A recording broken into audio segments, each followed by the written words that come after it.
Kim Jong উন, যার নাম শুনলেই অনেক দেশ ভয়ে থরথর করে কাঁপে, যার কাছে মিসাইল খেলনার মতো। সেই কিম জং উনের সুন্দরী একটা মেয়ে আছে, আর তার দেশেরই এক সেনা তার মেয়ের সঙ্গে একটু হেসে কথা বলছিল বলে ওই সেনাকে কিম জং উন দাওয়াত দিয়ে নিয়ে দুনিয়া থেকে বিদায় করে ফেলে।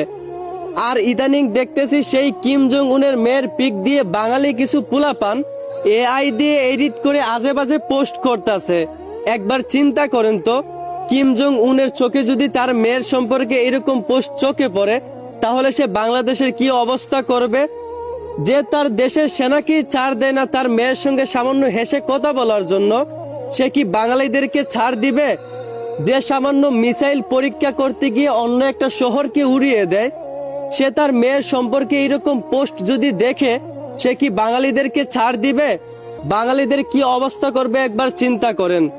আমি জানি না সে বাঙালিদেরকে কিছু করবে কিনা বা কিছু করতে পারবে কিনা, তবে আমার মনে হয় একজন মুসলমান হিসেবে কোনো মেয়েকে নিয়ে এরকম পোস্ট করা উচিত না। আশা করি বুঝতে পারছেন।